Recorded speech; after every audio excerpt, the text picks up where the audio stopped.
Labdien! Sveicināti interneta televīzijā. Un šodien mēs turpinām ciklu, kas tiek realizēts projektā Daudzpusīgi risinājumi Sabiedrības izglītošanai, integrācijai nr.2, ko organizē biedrības Patvērums, Drošā, māja. Šī projekta ietvaros mēs esam jau intervējuši un intervēsim 20 trešo valstu piederīgos. Līdz ar to, tas, ko mēs gribam izdarīt šajā projektā, mēs gribam paskatīties uz Latviju ar citu cilvēku acīm. Kā viņi jūtās šeit, kā viņi nejūtās šeit, kādas ir problēmas, kas viņus uztrauc, kas viņus neuztrauc. Un līdz ar to tas, ko mēs esam paredzējuši šajā projektā, atrast 20 cilvēkus no 20 dažādām valstīm, kas atbilst statusam trešo valstu pilsoņu, kas dzīvo attiecīgi Latvijā.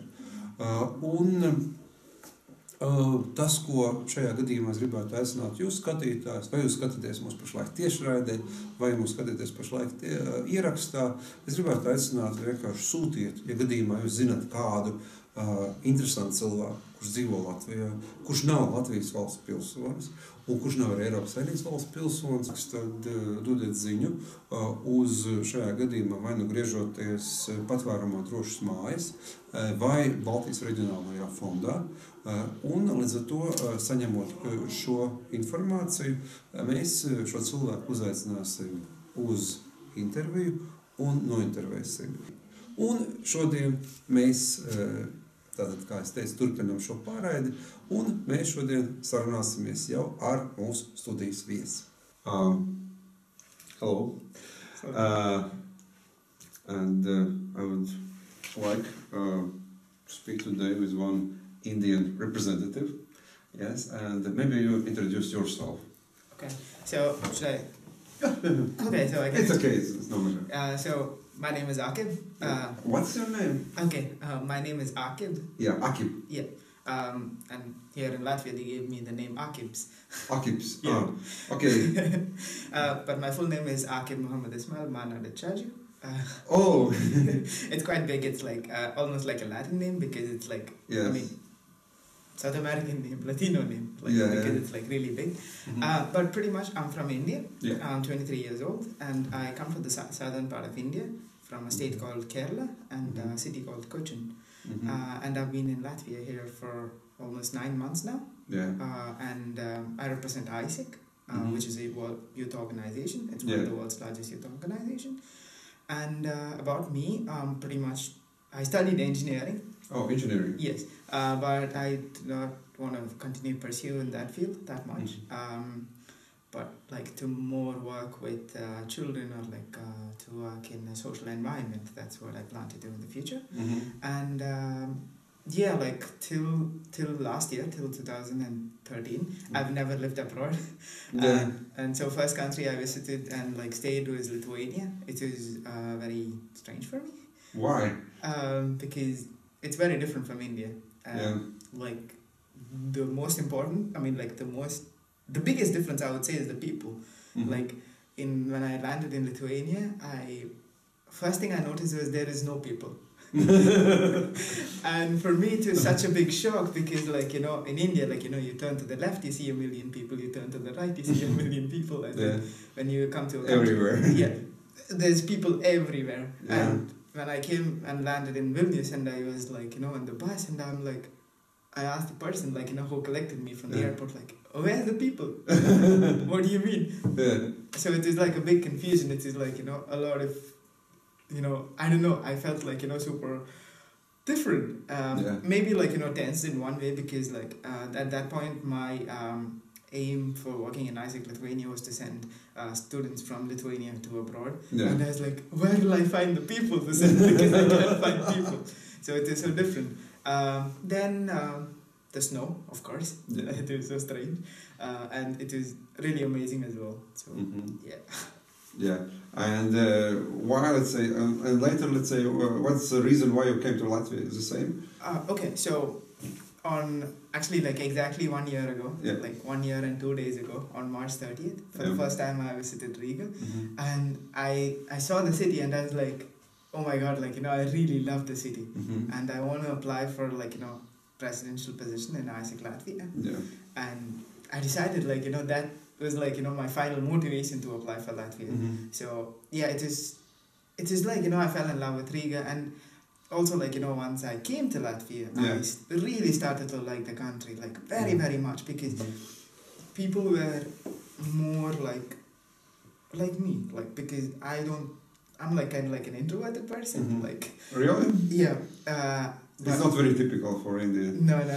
I mean, yes, they're like, but usually people from the south are quite introverted compared to the people from the north in India. Yeah. They're very different, and we are like quite different as well. Mm-hmm. So, like, Latvia was like, perfect for me compared to Lithuania, because Lithuanians are loud, like, they can speak very well, and like, they are much more expressive about everything compared to Latvians. So I felt comfortable here because, like, people actually listen before they actually speak out.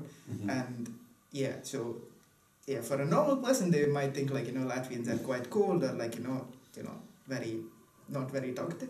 But for me, I know that, if you really take the effort of talking with them, they're really amazing people. And like, that's how, like, I seriously love Latvia. And like, I'm also thinking about, like, maybe doing my master's here. So yeah. Oh, it's interesting. But by the way, let's say, if you, try to evaluate, which is the best, what do you like here, and what is, maybe the things which you don't like, or maybe, you feel uncomfortable, maybe.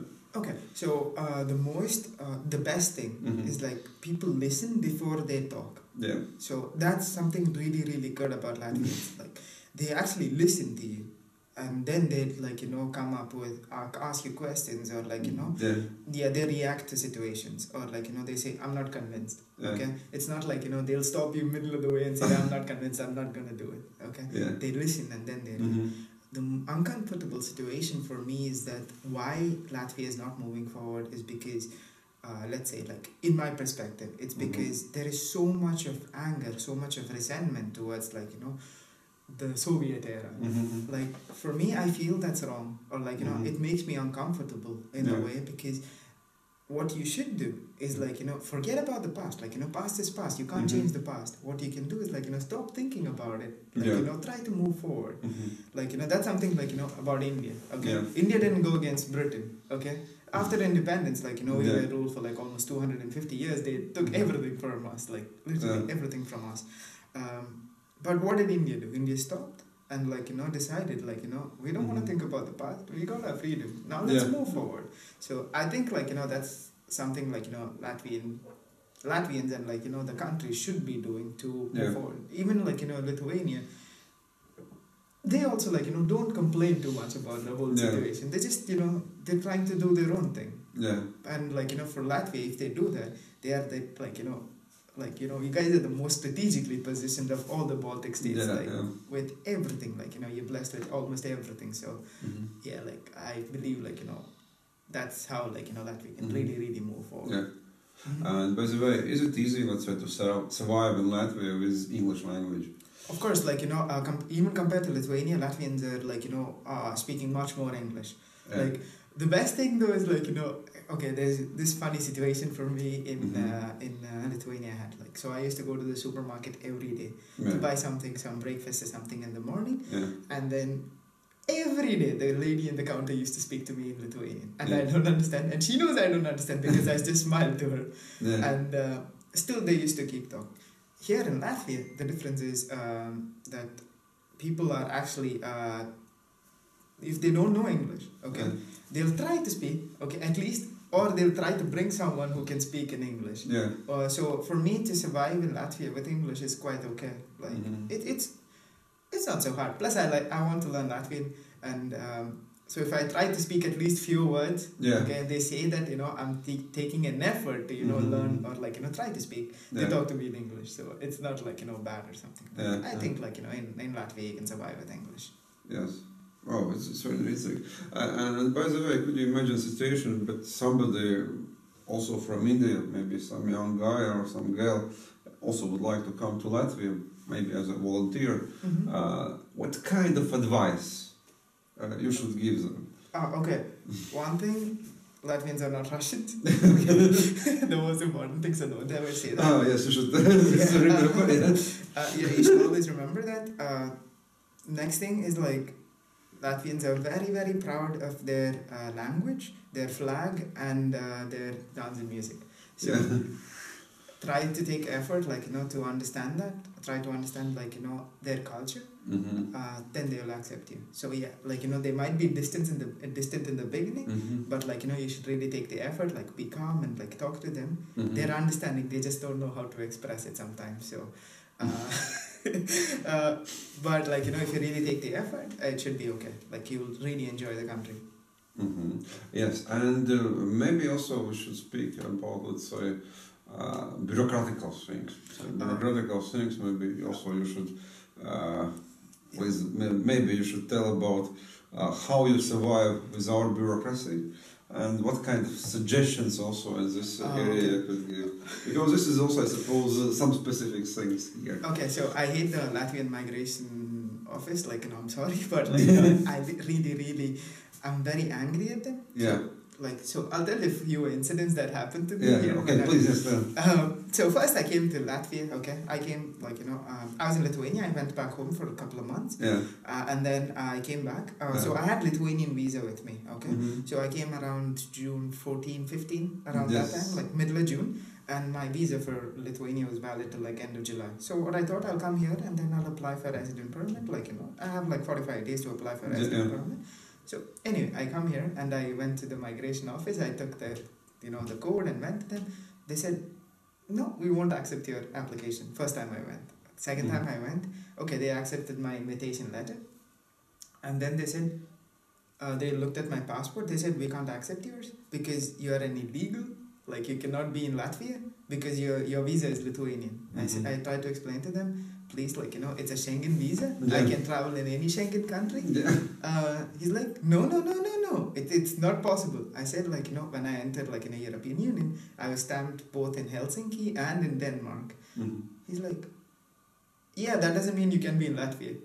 So it was, like, very stupid on their side. Like, they were, like, I mean, it's the migration office as well, so you expect, like, some kind of competency from them as well. Like, and to tell a person that you're an illegal, like, imagine, like, I'm there and I'm, like, super tense and, like, I don't know if they're telling the truth or, like, if they're, like, just ignorant about the topic. So, anyway, then, like, a whole lot of mess. They said, like, okay, write a letter to the migration office head, like, asking him what documents I need to submit. And then they said, okay, we'll reply to you in 2 weeks' time. They did not reply to me in 2 weeks. They replied to me in almost like 3.5 weeks' time. By that time, my visa expired, so I had to go back. To India. Okay, and the worst part is there is no Latvian embassy in India. So because they took a lot of time, I had to go back to India. And then when I reached India, I applied for Chinese visa, which was first time when I applied, they rejected me because they couldn't understand the whole concept of, like, I had to go to China, okay, to apply for resident permit for Latvia. Then I had to explain to them big letter, like, I have to go to China because there's no Latvian embassy in India. And only, like, Latvian embassy, like, can, like, official representatives can, issue resident permit or, like, visa for resident permit. So then I went to China, okay? Like, I took all the documents there. Oh, you had the first experience also in China. Yeah. So then I took all the documents, went to the embassy in Beijing, okay? Embassy of Latvia in Beijing. Then when I reached there, they said, yeah, all documents are okay except for one document.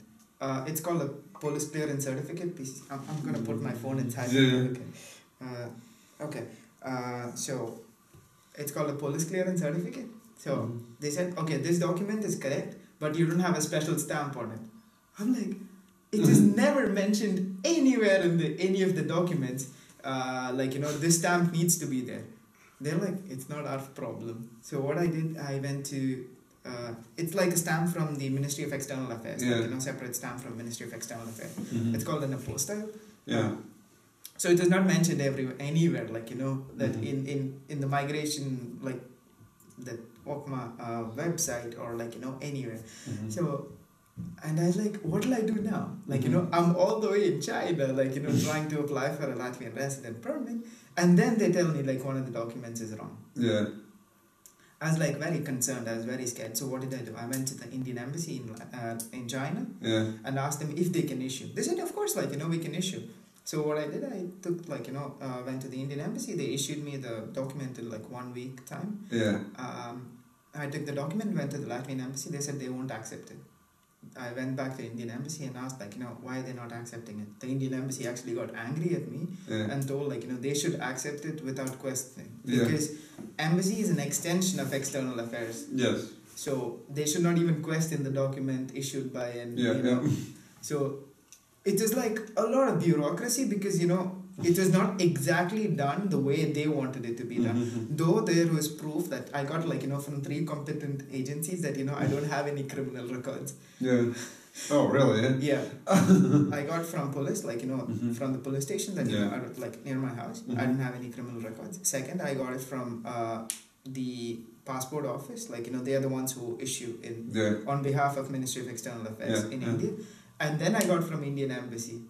Okay, so I showed them. Absolutely. Yeah, like I told them, like, what is this? They're like, that's where bureaucracy comes in, where, like, if it's not specific, like, to what they need, or, like, if they use their brains a little bit, like, they can see that, I don't have a criminal record. Yeah. So it is just too much of bureaucracy, and, like, and imagine, like, again, like, I'm not even in India, I'm in China, a different country.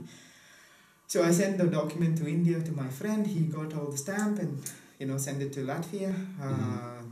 And so I was in China for almost 1.5 months. Just one? Yeah, to get Latvian resident permit. Okay. Oh my Jesus. And it's not like I didn't pay any amount of money. Like, I had to pay like around 400 lats or something to get the resident permit. Oh yeah, there was another very funny situation. Yeah. So first time when I submitted the documents, I applied for the 5-day process. Okay, the resident permit will be issued within 5 days. Yeah. When I reached there, they tell me, oh, it won't be issued in 5 days. It will be issued only like in around 2 to 3 weeks time. Because we don't send the document when you submit it today. We'll send it like, when we have time in 1 or 2 weeks. So I'm like, so I'm paying so much money and still I won't get the service, like, which I'm supposed to. They're like, no, we're sorry, like, we don't know. So it's like there are so many inconsistencies in what is written in the website and also, like, what's happening in the embassy at the ground level. So there is a lot of confusion, like, and they're forgetting that, a person is not even from that country. Okay, so if I was a Chinese citizen, well, okay, like, it's understandable. Yes. But I'm not even a Chinese citizen. And yeah, at that particular time, like, India-China relations was also not so great, like, because China sent its troops inside Indian border and so many mess was happening. So yeah, anyway, coming back to, like, the bureaucracy, it was so much of, very, very, little things which is very annoying, and it came up to me being out of Latvia for almost 2 months. Okay. And yeah, and for my team it took even longer time. And yeah, so it was like a lot of, like, I don't know how to say, like, it is kind of irritating because, like, they're not consistent in what they say. And that was very, very bureaucratic, I feel. Other than that, like, okay, other offices, like government offices, were pretty normal. They were like actually better standard, like, less bureaucratic compared to India. Though, like, ladies sitting in these offices are quite rude sometimes. Some are very, very nice. Some are very, very rude. So it's like... You've like some explanations, right? Okay, so sometimes when I go to either migration office and other, like, for different purposes, like to submit invitation letter, the ladies sitting over there are not so nice. Or, like, when I want to submit, like, to report to the State Revenue Service, they're like, we submitted via paper, they're like, why don't you do it electronically? Why don't you do it electronically? They're like, annoying us, like, why didn't you do it electronically? Okay, lady, like, we didn't do it electronically, can we submit it? She's like, yeah, you can submit, but, like, why didn't you do it electronically? So it is, like, very, it's like, they don't want to work so much. But there is one very, very good incident when I was in the migration office. I was submitting invitation letter to bring, like, trainers from abroad, like, to give training for our conference. The lady was, like, very nice. She was, like, quite young, maybe because of that. She was, like, very nice, very sweet. Like, she asked, like, she was very interested about what we do, like, where I'm from, so many questions. So it is very nice. But yeah, in general, like, compared to Indian government offices, yes, like this Latvia is very, very good compared to India, because why? Because in India, without the right contacts, or without paying like some bribes here and there, you wouldn't get anything done. So okay, in this case it's better. Okay, and in this case, my understanding, let's say, is that as the following: if somebody will ask what they should do for coming to Latvia, I suppose it's very hard to give any advice, because this is now it's okay for me, because now I know every every loophole, what we need to do, this is what we need to do. Okay, we can do this so that we can go like this, then not get into trouble, or So now I get the idea of what needs to be done. Okay, so that a person, it's easy for a person to get how do you say, for them to come to Latvia. Another thing is most of the people, what they do is they just contact a lawyer, and they just find easiest way to get the resident permit. And since we're just an NGO, we don't have so much money to appoint a lawyer, or ask for help like that. So it was for an NGO, for a youth organization, for a volunteering organization, it's very, very complex situation when you want to bring someone for longer than, let's say, 2 months or 3 months. If it's more than the tourist visa, okay, type C visa is okay. Type D visa, when it comes to work visa, it's quite hard. You really need to be having all the documents, and So what we're trying to do now is trying to talk to the migration office, but they didn't accept our application. They only take once a day, I'll say 1 day in a month. It's just open for them, for people to go and talk to the head of the migration office. So only? Yes, 1 day in a month. It's on first Friday of a month.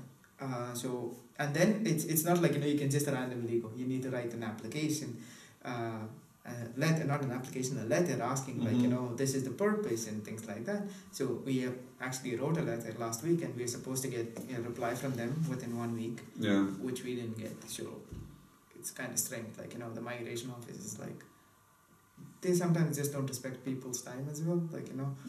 Okay, you submit something and you tell, okay, we'll reply to you in 1 week. Okay, if the answer is also negative, still it's okay.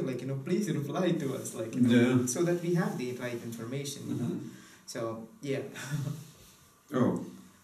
in this case, it sounds very, very complicated, all these things. Okay, and finally, maybe could you let's say tell about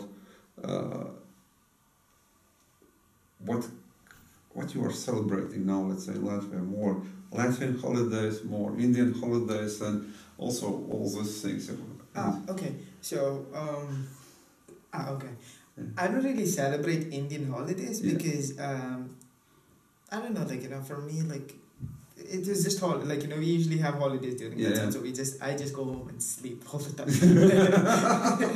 But for Latvian holidays, I know, for Latvians, tradition is very, very important. So what I did, what me and my team did was during the Christmas time, before Christmas, actually a couple of days before Christmas, we invited all our members to come for a Christmas dinner. So I wanted to do something like that, to make them feel like home, we're not some international random people trying to lead them, but more people who really want to be here and to lead them. And with regards to Easter, I was just thinking maybe we have local office meetings, not office meetings, local committee meeting. So to have maybe a competition, who makes the best Easter eggs or something like that. So it's also still in the process. So I want to make it fun for them. And yes, of course, I forgot. I celebrated Ligo. Oh, Ligo.